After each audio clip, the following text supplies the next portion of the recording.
శ్రీవేంకటేశాయ నమః. హరే రామ రామ రామ హరే హరే, హరే కృష్ణ కృష్ణ కృష్ణ హరే హరే. హరే రామ రామ హరే హరే, హరే కృష్ణ కృష్ణ కృష్ణ హరే హరే. శుక్లాంబరధరం విష్ణుం శశివర్ణం చతుర్భుజం ప్రసన్నవదనం ధ్యాయేత్ సర్వవిఘ్నోపశాంతయే. యస్యద్విరదవక్త్రాద్యాః పారిషద్యాః పరస్యతం విఘ్నం నిఘ్నంతి సతతం విశ్వక్సేనం తమాశ్రయే.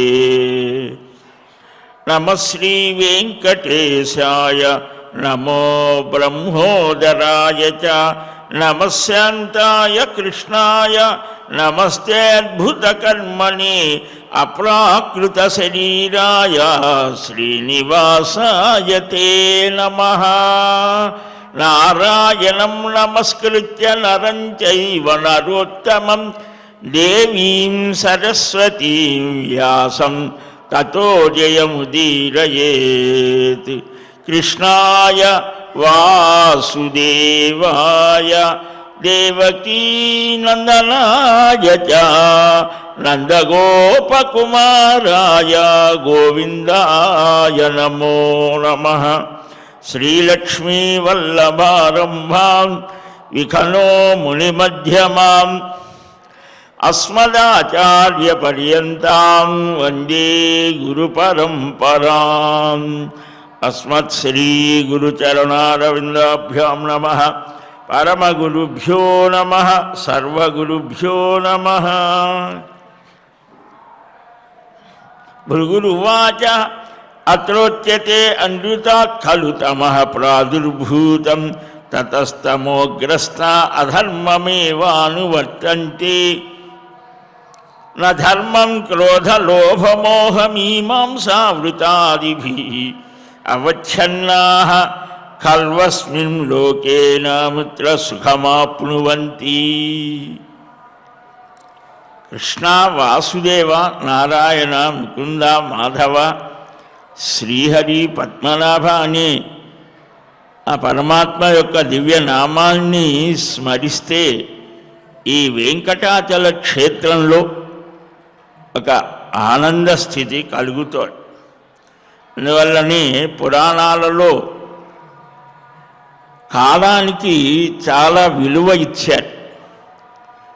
ప్రతి మాసానికి ఒక విశిష్టత ఉన్నది అని వ్రతాలు, ఉపవాసాలు, దాన ధర్మాలు ఇవన్నీ ప్రతి మాసంలో కూడా ఆయా మాస స్థితిని బట్టి చెప్పారు. ఇప్పుడు మనం ఉన్నది ఫాల్గుణ మాసం. సర్వదేవ వ్రత సమాహారంగా ఈ ఫాల్గుణాన్ని చెప్పారు. విశేషించి ఈ ఫాల్గుణంలోనే దేవమాత అదితి ఆ మహావిష్ణువు యొక్క అనుగ్రహాన్ని పొందింది. పయోవ్రతమని చేసి భాగవతంలో వస్తుంది. ఈ చైత్రాది మాస క్రమంలో చిట్ట చివరిది ఫాల్గుణం. ఈ ఫాల్గుణంలోనే పాండవులలో మధ్యముడైనటువంటి అర్జునుడు వీరు కూడా అవతరించారు. శిశిర ఋతువుకి ముగింపు పలికేది. ఈ ఫాల్గుణంలో విశేషం ఏమిటంటే ప్రతి తిథికి, అంటే పాడ్యమి, విధియ, తదియ, చవితి, పంచమి, షష్ఠి, సప్తమి, అష్టమి, నవమి, దశమి, ఏకాదశి, ద్వాదశి, ఇలా త్రయోదశి, చతుర్దశి, ఈ పూర్ణిమ లేదా అమావాస్య, ఈ ప్రతి తిథికి కూడా ఒక వ్రతం చెప్పాడు. పాడ్యమి రోజున భద్ర చతుష్టయం, విధియ రోజున మధుక వ్రతం, అలాగనే శుద్ధ చవితి రోజున పుత్ర గణపతి, పంచమి రోజున అనంత పంచమి, అంటే రేపు సప్తమి రోజున భాను సప్తమి, అంటే సూర్యుడికి సప్తమి చాలా విశేషం. కళ్యాణ సప్తమి, రథ సప్తమి మనం చేసుకున్నాం కదా. అదే కాదు, ప్రతి సప్తమికి ఒక్కొక్క విశేషం పురాణాల్లో చాలా ఇదిగా చెప్పారు. సూర్యారాధన సకల ఆరోగ్యాలను శుభాలను అన్నింటినీ ఇస్తోంది. అష్టమి రోజున లలితా కాంతి దేవి వ్రతం, నవమి రోజున ఆనంద నవమి, ఏకాదశి ఆమలక ఏకాదశి, నృసింహ ద్వాదశి అన్నారు. ద్వాదశి రోజున ఆ నృసింహ ఉపాసకులకు చాలా విశేషం. ఈ నృసింహ క్షేత్రాలన్నింటిలో కూడా ఫాల్గుణ మాసంలోనే బ్రహ్మోత్సవాలు ఇవన్నీ కూడా చేస్తారు. గోవింద ద్వాదశి అని కూడా ఫాల్గుణ శుద్ధ ద్వాదశికి పేరు. పూరీ క్షేత్రంలో ఈరోజు చాలా విశేషంగా చేస్తారు. అలాగనే ఈ క్షేత్రాలన్నిటిలో కూడా నృసింహ వైభవాన్ని చక్కగా తెలియజేసేది. భగవంతుడి యొక్క దివ్యానుగ్రహాన్ని పొందటానికి ఈ వ్రతాలు, ఈ అర్చనలు, యజ్ఞాలు, యాగాలు, నామస్మరణలు ఇవన్నీ కూడా మనస్సుని క్షాళితం చేసి పరమాత్మ అభిముఖంగా మనల్ని నడిపిస్తాయి అని మనం చాలాసార్లు చెప్పుకున్నాం.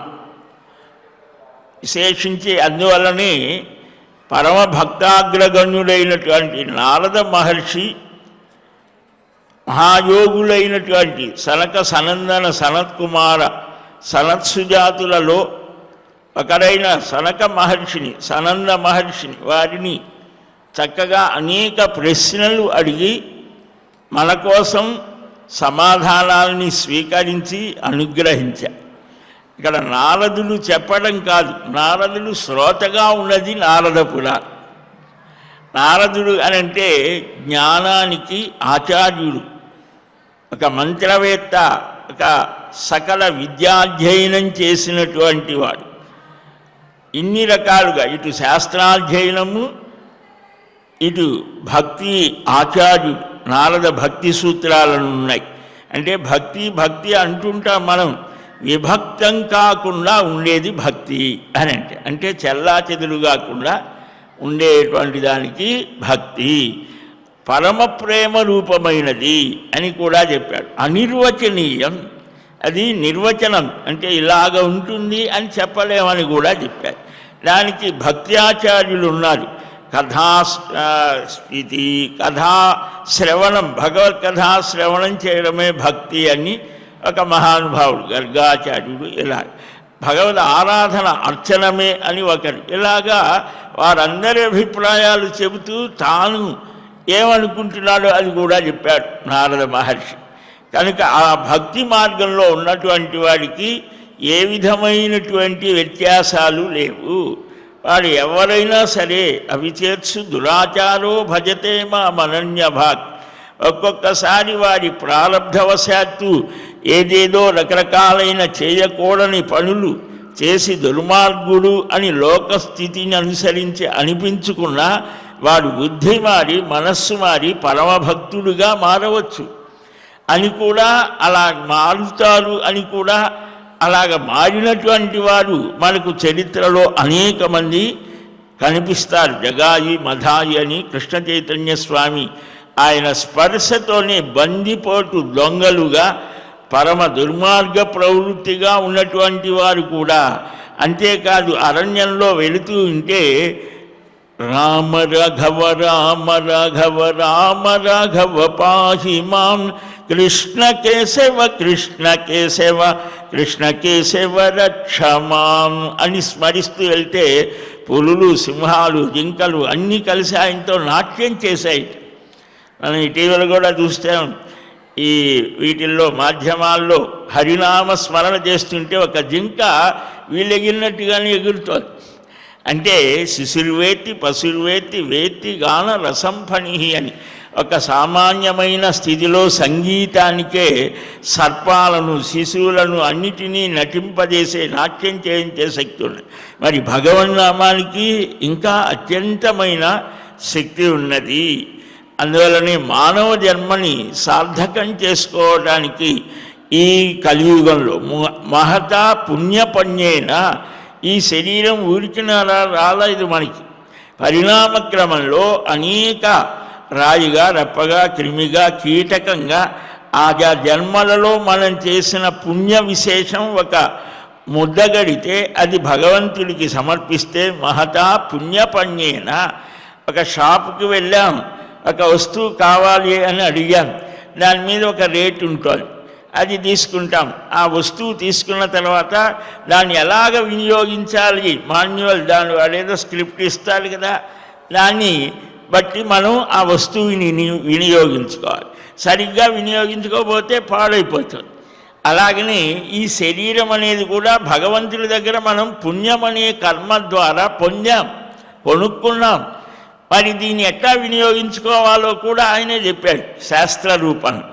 అలా ఉపయోగించుకోకపోతే ఏమవుతుంది, మరమ్మతులు చేయాల్సి వస్తుంది, చెడిపోతుంది అంతా. ఇంకా ఇదైతే తీసి అవతల బారవేస్తుంది. అందుకని దీనికి ఎలాగ ఆహారం ఇవ్వాలి, దీనికి ఏ విధంగా మనం ట్రీట్మెంట్ చేయాలి, ఈ స్నానాది కృత్యాల ద్వారా, ఈ ఉపవాసాల ద్వారా ఏది అతిగా చేయకూడదు, అలాగని ఎంతవరకు చేయాలి, ఏకాదశి అది ఉపవాస ప్రక్రియ ఇలాగా ఇవన్నీ కూడా మనం సరిగ్గా చేసి మానవ జన్మని నిన్న చెప్పుకున్నాం కదా, సర్వమానవులకు ఉండవలసిన లక్షణాలు కొన్ని చెప్పాడు. దయా, సత్యము, అహింస, అస్థేయము, అపరిగ్రహము, శౌచము, ఇవి అందరికి కావలసినవే. కనుక ఇలాంటివి అంటే వీటన్నిటి యొక్క లక్ష్యం ఏమిటి అంటే, మనుష్యుడైనటువంటి వాడు సుఖాన్ని పొందాలి అనుకుంటాడయ్యా, ధర్మాచరణమే ప్రధానమైనది. అన్ని ప్రయత్నాలు సుఖం కోసమే సాగుతూ ఉంటాయి అని చెప్పి, ఇప్పుడు మనకు కూడా అదే కదా, మనం చేసేటువంటివి ఇంద్రియాలకో లేకపోతే మనస్సుకో సుఖాన్ని ఇచ్చేవే. దాన్నే మనం అసలైనటువంటి సుఖమని, అసలైన సంతోషము అని భ్రమిస్తూ ఉంటారు. కాదురా, ఇది నిజమైన సుఖం కాదు, తాత్కాలికమైనదే, శాశ్వతమైనది ఒకటి ఉన్నది అని మనకు శాస్త్రాలు బోధిస్తున్నాయి. ఆ శాశ్వతమైనటువంటి సుఖాన్ని, సంతోషం అనేది మానసిక స్థితి, సుఖం అనేది ఇంద్రియాల స్థితిలో ఉండేది సుఖం. అంటే ఏమిటి, ఇప్పుడు బాగా మనకు చలిగా ఉన్నది, వేడిగా కావాలి అంటే, వేడి ఎక్కువ అయింది మధ్యాహ్నం 12 అయితే మళ్ళీ ఏసీ కావాలంటే, అంటే ఏమిటి, మారిపోతుంటుంది ఇంద్రియాల యొక్క స్థితిని అనుసరించి. అది సుఖం. అది మన పిల్లవాడికి ఒక ఉన్నతమైన ఉద్యోగం వచ్చింది, మా వాడు పోనీ చాలా శ్రమపడి సాధించాడు, నేను చేసినటువంటి ఈ పనికి సార్థకం అని మనస్సులో వాడు సంతోషిస్తాడు. అది సంతోషం. ఆనందం అనేది వేరు, ఆత్మస్థితిలో కలిగేది ఆనందం. అందుకనే మనకు శ్రీవారి ఆలయానికి ఆనంద నిలయం అంటే ఏంటి, అక్కడికి వెళితే ఈ శరీర ఇంద్రియాలకు అతీతమైనటువంటి ఒక అనుభూతి కలుగుతుంది. ఆ ఆనందానుభవాన్ని ఇచ్చేటువంటి వాడు రాముడు అంటే కూడా అదే. రమయతీతి రామ, తన యొక్క నామ చేత, తన గుణాల చేత, తన ప్రవర్తనల చేత, తన నడవడిక చేత ఆనందాన్ని ఇస్తాడు. రమంతే అస్మిన్ ఇది రామ, రమంతే యోగినే అనంతే నిత్యానందే చిదాత్మని ఇది రామపదేనాసౌ పరం బ్రహ్మాభిధీయతే. రామతాపిని ఉపనిషత్తు చెప్తారు. ఈ అర్థాన్ని అనుసంధానం చేస్తూ మనం ఆ రామనామ సంకీర్తన చేస్తే ఊరికినే రామ రామ రామ రామ అన్నా కూడా చాలదు, ఎంత సులభంగా చెప్పాడు. కనుక ఈ సుఖమనేటువంటి దానికోసమయ్యేనా ధర్మాచరణ చేసేది కూడా అని చెబితే, భరద్వాజ మహర్షి అంటాడు, ఈ సుఖాలకే ఉత్తమ స్థితి అని మీరు చెప్పారు, కానీ దాన్ని మేము అంగీకరించరండి. ఇక్కడ మనకు భూలోకం, భువర్లోకం, సువర్లోకం, మహర్లోకం అని ఉన్నాయి. ఆయా లోకాలు, మహర్లోకంలో ఉన్నటువంటి ఋషులకు అంటే అక్కడ కూడా సాధనలు చేస్తారు, అక్కడ సుఖాలు ఉంటాయి, దీని మీద ఇంకొంచెం ఎక్కువగా ఉంటాయి, కానీ అదే అల్టిమేట్ కాదు, అదే శాశ్వతం కాదు. అందుకని స్వర్గాది లోకాలు కూడా శాశ్వతం కాదు. మనకు శాశ్వతమైనటువంటి స్థితి వేరుగా ఉంటుంది. ఈ ధర్మాచరణ వల్ల, యజ్ఞయాగాదుల వల్ల ఇష్టాపూర్త కర్మలు అంటే ప్రజలకు ఉపయోగపడేటువంటి చెరువులు తవ్వించడం, బావులు తవ్వించడం, రోడ్లు వేయడం, లేకపోతే మరొకటి దేవాలయ నిర్మాణం చేయడం, పుస్తకాలు ప్రచురణ చేసి ఉచితంగా పంచడం, ఇవన్నీ కూడా పుణ్యకర్మలు అన్నారు. అలాగే యజ్ఞయాగాదులు చేయడం అవి ఇష్టములు అని అన్నారు. ఇష్టి అంటేనే యజ్ఞము అని, ఇష్టాపూర్తములు, ఇవి పుణ్యకర్మలు. ఇవి చేయటం వల్ల ఇక్కడ కంటే ఇంకొంచెం ఉత్తమమైన సుఖాన్ని పొందుతాము అని శాస్త్రం మనకు చెప్తారు. అది స్వర్గాదిలో. దీనికంటే ఇంకొంచెం పైమెట్టును ఉన్నది శాశ్వతమైనటువంటి నచ పునరావర్తతే నచ తిరిగి రానటువంటి అవ్యయమైనటువంటి అచించమైనటువంటి అప్రాకృతమైనటువంటి ఆ దివ్యానుభూతిని పొందడం, అదే మోక్షము అని. అది ఇక్కడే దొరుకుతుందా, లేకపోతే శరీరాన్ని వదిలితే దొరుకుతుందా, అది ఎక్కడో ఆయా లోకాల్లో ఉంటుందా, దాని మీద కూడా చక్కగా మనకు బ్రహ్మసూత్రములు అని ఉపనిషద్ వాగ్మయం మీద మనకి ఎక్కడెక్కడైతే సందేహాలు ఉంటాయో ఆ సందేహాలన్నింటినీ కూడా తీర్చి చక్కగా పరిష్కరించి వాటి యొక్క పూర్వపక్షం ఏమిటి అంటే, ఒక విషయాన్ని నేను చెప్తున్నాను, ఇలాగ కాదేమోనే, ఇలాగ ఎందుకు కాదు అని సందేహాన్ని వ్యక్తం చేస్తూ చెప్పేదానికి పూర్వపక్షం అని పేరు. అలా కాదయ్యా ఇది ఇదే అని శాస్త్రబద్ధంగా నిర్ణయించేదానికి సిద్ధాంతం అని పేరు. అలాగ సిద్ధాంతాలు చేశారు. ఆ మహర్షాదులు చెప్పినటువంటి ఆ అనుభవాలను చక్కగా పరీక్షించి ప్రమాణ పురస్సరంగా నిలిపారు. అవే మనకు ద్వైత, అద్వైత, విశిష్టాద్వైత, లక్ష్మీ విశిష్టాద్వైత, ఇలాగ చాలా 20 రకాల సిద్ధాంతాలు ఆచార్యులు ఉన్నారు మనకు. ఇంత చర్చ చేసి చూపించారు. కాబట్టి సుఖము అనంటే సామాన్య స్థితి, అదే సర్వోత్తమము అని చెప్తున్నారే, మేము అంగీకరించామయ్యా. ఈ మహర్లోకంలో ఉన్నవారికి ఇది కామ్యగుణ విశేషం పొందకూడనిదిగా చెప్పారు. ఋషులు ఎప్పుడు సుఖాన్ని కోరరు. వారు రాలిపడేటువంటి ఎండుటాకులు తిని లేదా వాయుభక్షణ, గాలి ఆహారం, గాలి నుంచే సూర్యుని నుంచి సూర్యకిరణాలు మరీచిపాహ రామాయణంలో వస్తారు.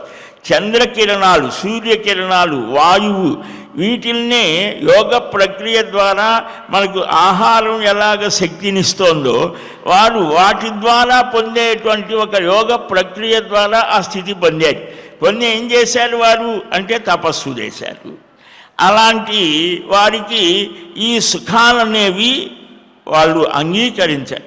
తపోలోకం ఉన్నది సత్యలోకానికి క్రిందుగా, అక్కడ ఆ తపోలోకం కూడా విశేషమైనది.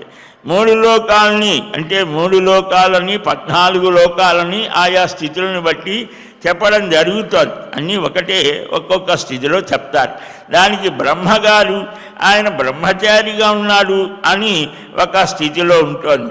పరమపూజ్యుడైన పరమశివుడు తనకు వికారాన్ని కలిగించాలి అనుకునే మన్మధుడు అంటే ఏంటి, మనస్సుని మధించేవాడు.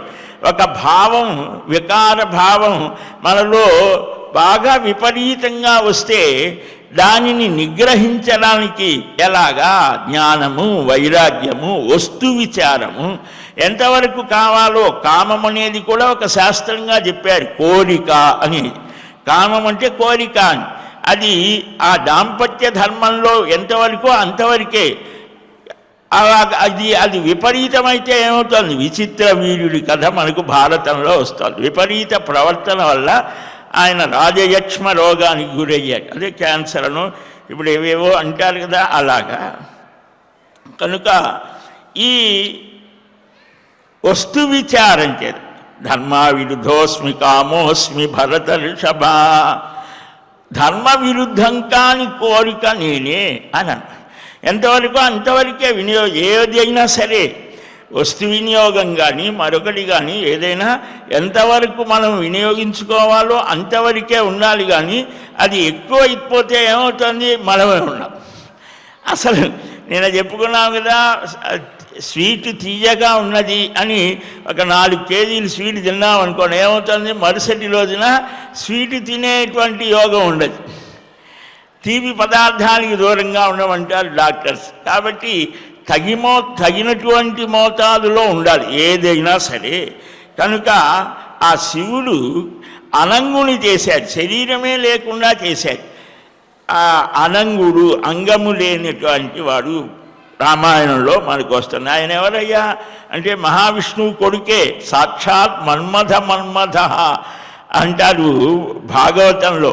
శ్రీకృష్ణ భగవానుడి యొక్క దివ్యమంగళ రూపం ఎలాంటిది, మన్మధుణ్ణి కూడా మోహింపచేసేటువంటి అపూర్వమైనటువంటి దివ్యమైనటువంటి మోహనకరమైనటువంటి రూపం అట. అందువల్లనే వారు గోపికలు అంటారు, కృష్ణ ఎంత 7 సంవత్సరాల బాలుడు, 7 సంవత్సరాల బాలుడిలో ఎంత అద్భుతం. అందుకనే మన గ్రంథాలు ఊరికినే ఒకసారి అలా చదివి ప్రక్కన పెట్టేవి కాదు, బాగా ఆలోచనామృతం. అంటే దాని మీద ఆలోచన చెయ్యగా చెయ్యగా చెయ్యగా ఆ అమృతత్వం, ఆ ఆనంద స్థితి లభ్యమవుతుంది. ఆపాత మధురం సంగీతం ఉన్నది, మనకు అర్థమైనా కాకపోయినా వాడు ప్రస్తారం అని చేతులు ఊపి ఏవేవో పాడుతూ ఉన్నా మనకు అర్థం కాకపోయినా చాలా హాయిగా ఉంటుంది. అంటే దానికేమి ప్రత్యేకంగా వినటానికి అర్హత అక్కర్లేదు, అది వింటూ ఉంటేనే ఆనందాన్ని ఇస్తుంది. కానీ ఇది అలా కాదు. ఈ గ్రంథాధ్యయనం చేత, ఆలోచనలు చేయడం చేత, ఆలోచించగా దాని భావం మనకు మనస్సుకి బట్టి ఒక ఆనందాన్ని ఉద్భవింపచేస్తోంది. అందువల్లనే మనకు సాక్షాత్ మన్మధుడు అంటే మనస్సుని మథనం చేసేవాడు. ఈ మనస్సుకి ఏ భావం వచ్చినా కూడా అది ఊపేస్తోంది. ఒక కోపం కానీ, ద్వేషం కానీ, లోభం కానీ, కామం కానీ. అందుకని ఇవన్నీ కూడా పరమాత్మ మీద పెట్టవయ్యా. కామోత్కంఠిత గోపికల్ భయమునం కంసుండు వైరక్రియా సామగ్రిన్ శిశుపాల ముఖ్య నృపతుల్ సంబంధులై విష్ణులు. అంటే వీరంతా కూడా అలాగా వారి భావాలను పరమాత్మ యందు నిలిపి, అందుకని సర్వోత్కృష్టమైన సర్వాకర్షకమైన కృష్ణ అంటేనే సర్వాకర్షక పరబ్రహ్మ స్వరూపం. ఆ పరమాత్మ, ఆ కృష్ణతత్వాన్ని గోపికలు గుర్తించారట, గ్రహించారట. అందుకని నారద మహర్షి భక్తులలో ఎవరయ్యా సర్వోత్తమ స్థితిని పొందింది, యథా వ్రజగోపికానా అన్నారు. ఉద్ధవుడు వారు కూడా వారి పాదధూళి శిరస్సున ధరిస్తారన్నారు. అంతటి గొప్పవారు ఆయన. జయతి తేధికం జన్మనా వ్రజా శ్రయత ఇందిరా శస్యదత్రహి దయిత దృశ్యతాం దీక్షుతావకా స్త్వయి ధృతాసవ స్వాం విచిన్వతే శరదుదాసయే సాధుజాత సత్ సరసిదోదర శ్రీమృషాదృశ సురతనాధతే అశుల్కనాసికా వరద నిఘ్నతో నేహ కిం వధ నఖలు గోపికా నందనో భవాన్ అఖిల దేహినాం అంతరాత్మదృక్. గోపికా గీతములని శ్రీమద్భాగవతంలో చాలా అద్భుతమైనటువంటి పరమాత్మతో వారు ఆ కృష్ణయ్యతో ఆడి పాడి మేము చాలా గొప్పవాళ్ళని అనుకున్నారు. మనకు కూడా అప్పుడప్పుడు వస్తాం, మనం చాలా గొప్పవాళ్ళమే, మనం కాబట్టే ఈ శ్రీవారి సేవ చేస్తున్నాం, లేదా విష్ణు సహస్రనామం చదువుతున్నాం, లేదా ఇంకేదో చేస్తున్నాం, అదిగో ఫలాని వాడు చూడు, వాళ్ళకి అసలు ఈ ఆలోచనే లేదు అనిపిస్తుంది. అది ఆయన సహించలేడు. భగవద్ అనుగ్రహం చేత నేను ఈ పని చేస్తున్నాను అని అనుకుంటే మనకు ఏ ప్రమాదం లేదు. కనుక ఇక్కడ ఈ మన్మధుడిని ఆయన అనంగుని చేశాడే. కాబట్టి నువ్వు చెప్పే ఈ సుఖాన్ని మహానుభావులు కూడా ఆనందించడం లేదు, ఒక విశిష్ట గుణమని గ్రహించడం లేదు. సహజంగా లోకంలో దాంపత్య ధర్మాన్ని చాలా గొప్పగా భావిస్తారు. కానీ ఇక్కడ సుకృతం వల్ల ఫలోదయమైన ఒక పుణ్యం వల్ల ఫలితాన్ని ఇచ్చినటువంటి స్థితి సుఖము. అంటే కష్టం అనేది సుఖం అనేటువంటిది ఈ రెండు కూడా మనం చేసినటువంటి పుణ్యపాప కర్మల వల్ల వచ్చేటువంటిది. పాపకర్మల వల్ల కష్టం వస్తుంది, పుణ్యకర్మల వల్ల సుఖం కలుగుతుంది. పుణ్యపాపాలు ఎక్కువైనా కూడా, పుణ్యం ఎక్కువైంది దేవతా శరీరం, అక్కడ కూడా సుఖాలే, అక్కడ ఏం పెద్ద గొప్ప విశేషమేం లేదు. దేవతానంగాల్ని కొన్ని మనకంటే కొంచెం పై స్థాయిలో ఉంటారు. వాళ్ళు కూడా మానవ శరీరంతోనే కర్మాచరణ చేస్తేనే దాని ఫలాన్ని అనుభవించడానికే అది అని కూడా చెప్పారు. కనుక పాపం చేస్తే పశుపక్షి అది జన్మలు వస్తాయి, శరీరాలు వస్తాయి. ఈ పుణ్యపాపాలు రెండూ కూడా బ్యాలెన్స్ అలా సమానంగా ఉన్నదనుకోండి, ఇవి మనం అవుతాం, అంటే మనుష్యులం అవుతాము. ఈ పుణ్యపాపాలలో సమానంగా ఉన్నప్పుడు మనుష్య జన్మ వస్తే ఈ పుణ్యపాపాలకు అతీతమైన స్థితిని పొందటానికి కూడా మానవ జన్మే. అంటే దేవతల్ని కూడా దాటి వెళ్ళగలిగేటువంటి శక్తి మనుష్యుడికి ఉన్నది. అందువలన అధ్యాత్మ స్థితిలో మానవ శరీరాన్ని చాలా గొప్పగా చెప్పారు. అది కేవలం ఆహారం తీసుకోవటానికో, నిద్రపోవటానికో, సంతానం పొందటానికి మాత్రమే కాదు, అంటే ఇవి పనికిరాదని కాదు, కేవలం దీనిలోనే ఆగకు అని చెప్పారు. సరే, ఈ సుఖ దుఃఖాలు ఎలా కలుగుతాయి కదా, మరి సుఖం అనేది ఎలాగయ్యా? భృగురువాచ, భృగు మహర్షి చెప్తున్నాడు, అసత్యం నుండి తమస్సు పుట్టింది, అంటే అజ్ఞానం. తమస్సు చేత ఆవరించబడినటువంటి వారు అధర్మాన్ని అనుసరిస్తారు, ధర్మాన్ని వారు అనుసరించరు. క్రోధ, లోభ, మోహ, మీమాంస, అనృతాదుల చేత కప్పబడినటువంటి వారు ఇహలోకంలో కానీ పరలోకంలో కానీ సుఖాన్ని పొందలేరు. అనేక రకాలైన వ్యాధుల చేత, బాధల చేత తాపాలు వీరు కలుగుతాయి. బంధించడం, చంపడం, కష్టాలు, ఆకలి, దప్పిక వాటితో తప్పిస్తారు. వర్షము, గాలి, ఇలాగా భయము, దుఃఖాలతో బాధపడతారు.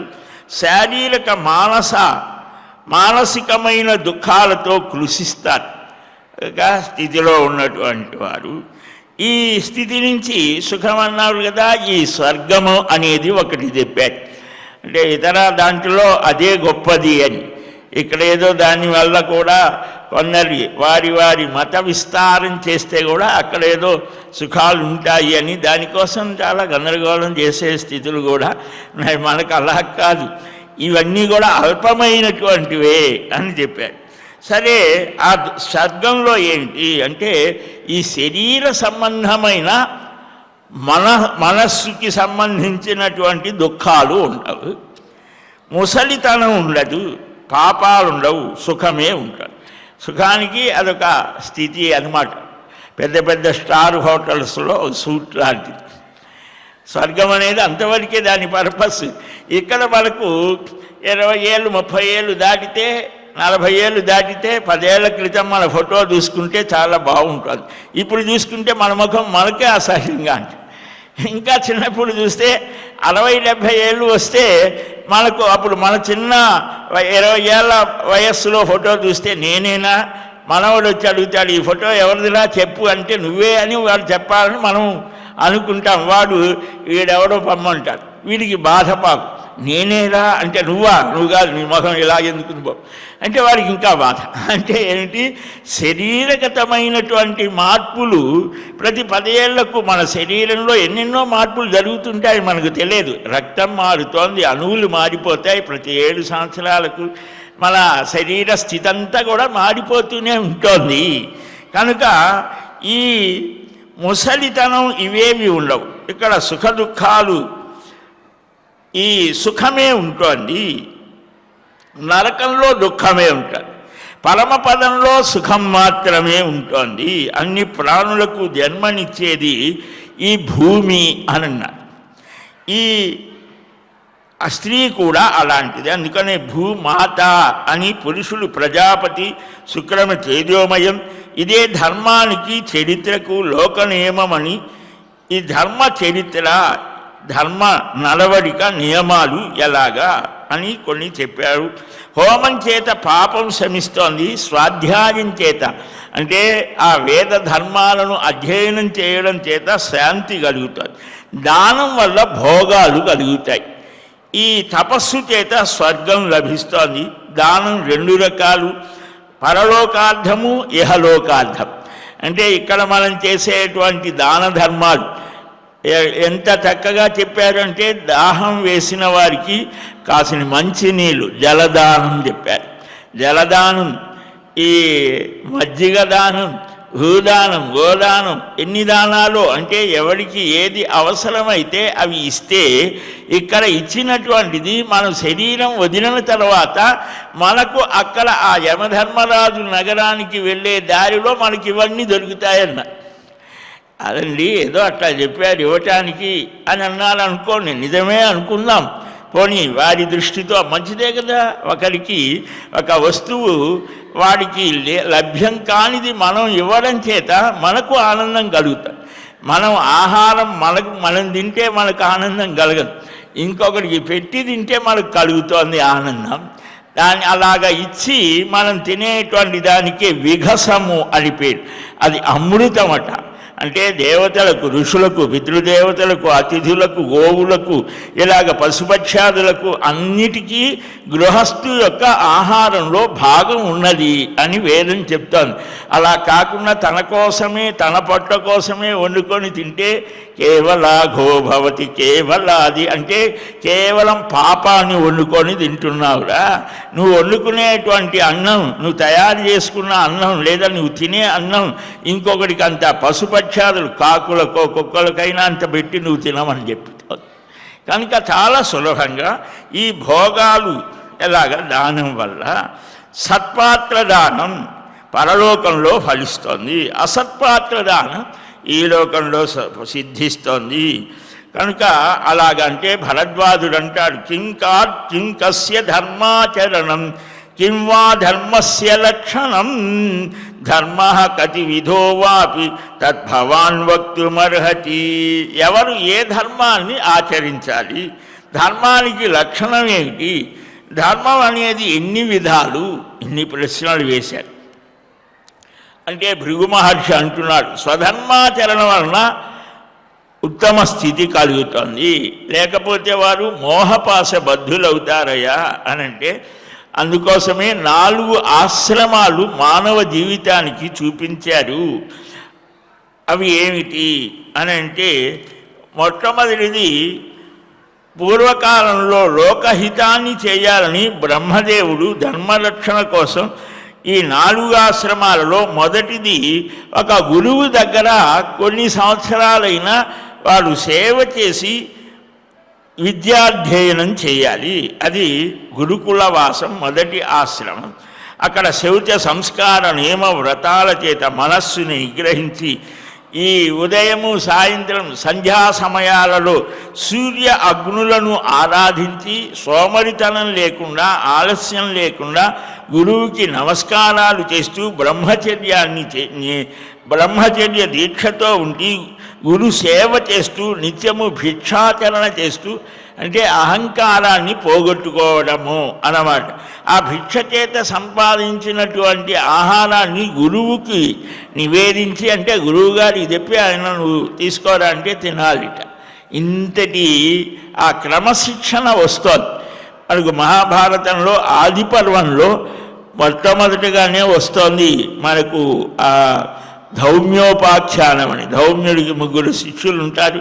వారు చేసిన పనులకు ఆయన సంతోషించి మధ్యలోనే నీవు సర్వ విద్యా పారంగతులు అవుతావు అని ఆశీర్వదిస్తున్నట్టుగా మనకు ఉత్తంగుడు మొదలైన వారి చరిత్ర తెలుస్తుంది. కాబట్టి ఈ భిక్షాచరణ, భిక్ష అనేది బ్రాహ్మణుడికి, బ్రహ్మచారికి, అశక్తుడికి వీరికి చెప్పారు. ఎవడు పడితే వాడు భిక్ష అని కాదు. అలాగే అదొక సాధనగా చెప్పారు. ఆ భిక్షాచరణ వల్ల భవతి భిక్షాందేహి అని ఎవరెవరు ఎలా అన్నాలో కూడా చెప్పారు. అలాగ చేయడం చేత వాడిలో నేను చాలా గొప్పవాడిని అనే అహంకారం పోతుంది. దానికోసం అదొక సాధనగా కూడా చెప్పారు. సరే ఏమీ లేకుండా ఇది అనేది వేరు. వాడు కూడా నిన్న మొన్నటి వరకు కూడా ఎవరైనా భిక్షకు వస్తే బియ్యమో అన్నమో ఏదైనా పెడితే కృష్ణార్పణమస్తు అనేవాడు, కృష్ణార్పణం అనేవాడు. ఇచ్చేవాడు కూడా కృష్ణార్పణం అనేవాడు, పుచ్చుకునేవాడు కూడా కృష్ణ. అంటే ఏమిటి? ఇచ్చేవాడు కృష్ణుడే, పుచ్చుకునేవాడు కూడా కృష్ణుడే. అక్కడ ఏదో నేనేదో ఇస్తున్నానని వీడికి లేదు, వీడి దగ్గరకు పోయి నేనేదో తక్కువ భావంతో ఇలా ఉన్నానని లేదు. ఇలాగా మనకు ఒక సంప్రదాయాలు ఉండేటువంటి. సరే, ఈ విధంగా గురువుని ఆరాధించి గురువు దగ్గర వేద ధర్మాలు తెలుసుకోవాలి అని, అది మొదటిది. ఆ గురువు సేవ చేత వచ్చేటువంటిది. విద్యా వ్యవస్థ మనకు దాదాపు ఒక 150 ఏళ్ళ నుంచి కూడా ఆ విద్యా వ్యవస్థ మారిపోయింది. లోగడ ఉన్నప్పుడు ఆ గురువులు ఏ విద్య అయినా సరే మనకు కేవలం వేద విద్యే కాదు, అనేక 64 రకాల విద్యలు చూపించారు మన ప్రాచీన గ్రంథాల్లో. అవన్నీ వారు గురువుల దగ్గరే చదువుకునేవారు. ఆ గురువు శిక్షణ ద్వారా వారు ఇటు ఈ లౌకిక జీవితంలో కూడా ఉత్తమ స్థితితో ఎలాగ జీవించాలనేది తెలిసేది. ఇక రెండవది గృహస్థాశ్రమం, సదాచారం కలిగి సహధర్మాచరణ ఫలాన్ని కోరేవారికి గృహస్థాశ్రమం అని చెప్పారు. ఇది ధర్మ అర్థ కామ స్థితులను త్రివర్గ సాధనాన్ని అపేక్షించి సత్కర్మల చేత ధనాన్ని ఆర్జించి ఆ ధనాన్ని స్వాధ్యాయం వల్ల పొందిన జ్ఞానం చేత, అంటే బ్రహ్మచర్య దీక్షలో వీడు ధర్మాలు తెలుసుకొని ఉంటాడు కదా, ధర్మాలు తెలుసుకోవడం వేరు, చెప్పడం వేరు, ఆచరించడం వేరు. ఆచరణకు వచ్చేసరికి చాలామంది అక్కడ 100కి 100 మార్కులు రావు, 35 మార్కులు కూడా రావు. కనుక ఆ పరోపదేశ వేళాయాం సర్వే వ్యాసపరాశరా, ఇతరులకు చెప్పవలసి వచ్చినప్పుడు వ్యాసుడు పరాశరుడు కూడా వారు చాలరట. కానీ తదనుష్ఠాన సమయే, దాన్ని ఆచరించడానికి వచ్చినప్పుడు మునయోపి న పండితా అని వాళ్ళే చెప్పారు మహానుభావులు. అంటే ఆచరణ అంత క్లిష్టమైనది, ఎవరికి ఆ సరైన దృష్టి లేని వాడికి అని. కనుక ధనాన్ని సత్కర్మల చేత గృహస్థులు కూడా ఒక సాధన చేయటానికి యోగ్యమైనటువంటి స్థానంగా చెప్పాడు. అందుకనే యథా మాతరమాశ్రిత్య అని మనుస్మృతిలో ఒక తల్లి లాంటిది తక్కిన ఆశ్రమాల వారికి, సర్వ మానవులకు, ప్రాణులకు కూడా. ఎందుకని ఆకలై అన్నం అడిగేది ఎవరిని? గృహస్థుని. ఒక బ్రహ్మచారి కానీ, ఒక సన్యాసి కానీ, లేదా ఒక భిక్షుకుడు కానీ, మరొకరు కానీ, ఈ కుక్కలు, ఈ కాకులు అన్నిటికీ కూడా వీళ్ళు ఆధారం. ఒక తల్లిలాగా వాటిని పోషించాలి. అది సత్కర్మల చేత ధనాన్ని ఆర్జించి ఈ స్వాధ్యాయం వల్ల పొందిన జ్ఞానం చేత, బ్రహ్మర్షి నిర్మిత మార్గం చేత కానీ, లేకపోతే దైవానుగ్రహం చేత పొందిన ధనం చేత కానీ గృహస్థులు గృహస్థాశ్రమాన్ని సాగించాలి. ఇదే ఆశ్రమాలకు మూలంగా చెప్తారు.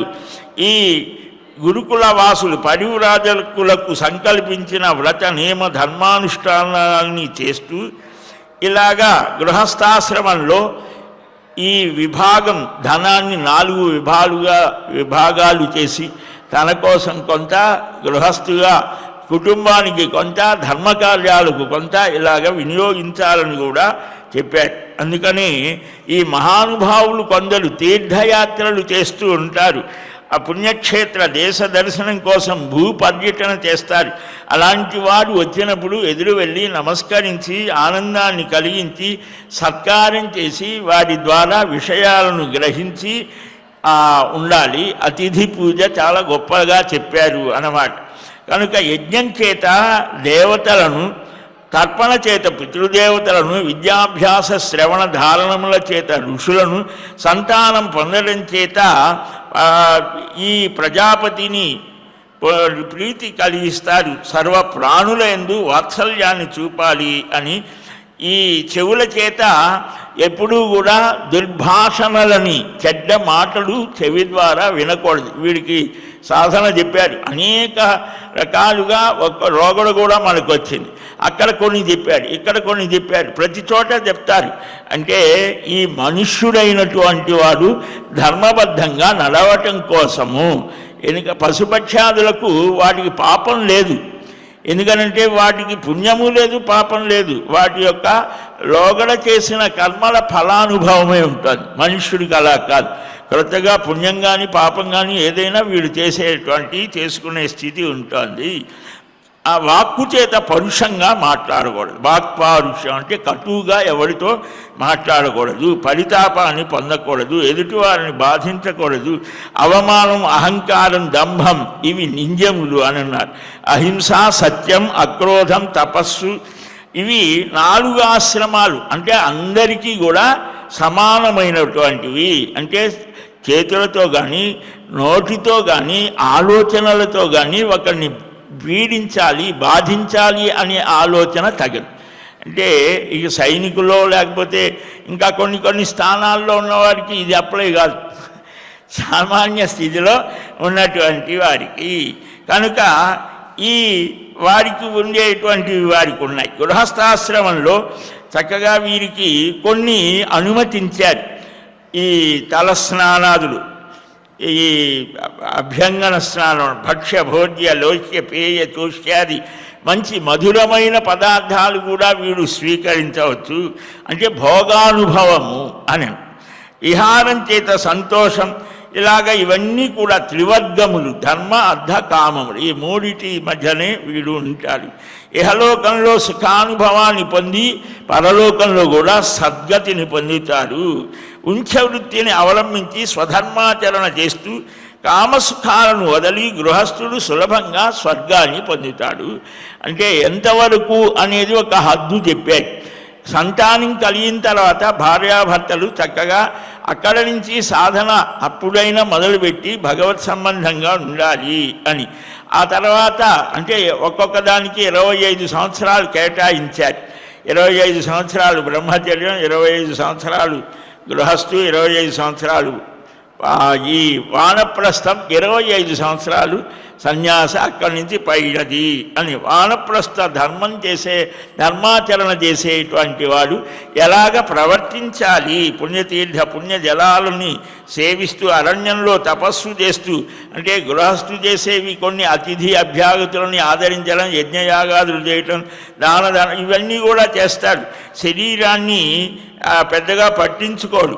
ఈ యజ్ఞాచరణ చేస్తాడు. చలి, వేడి, గాలి, ఈ ప్రకృతి సహజమైన స్థితికి బాధపడక ధైర్యంతో సత్వయోగంతో శరీరాన్ని ధరిస్తాడు.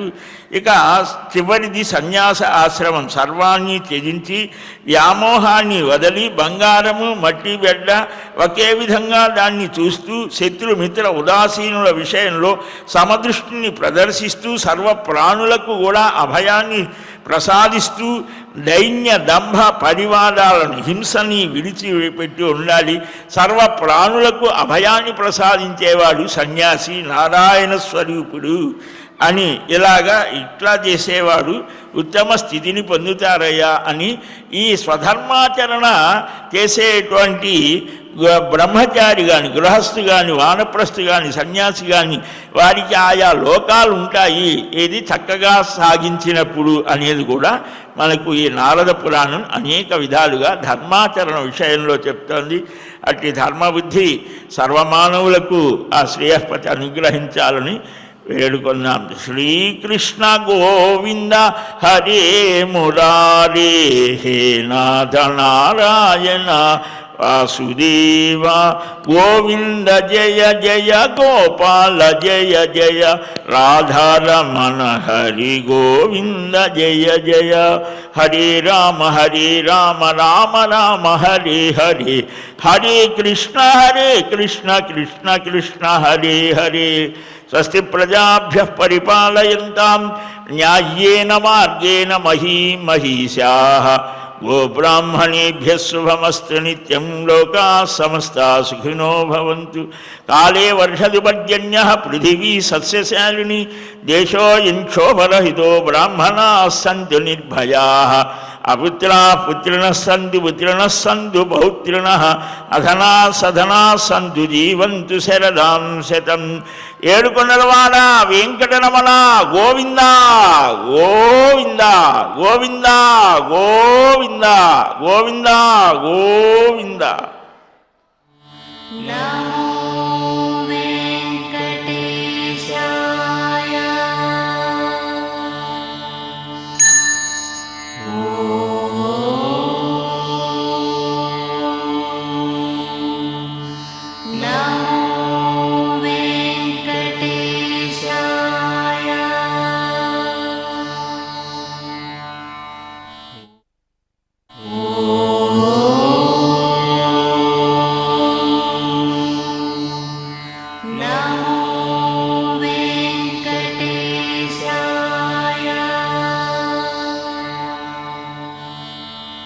ఓ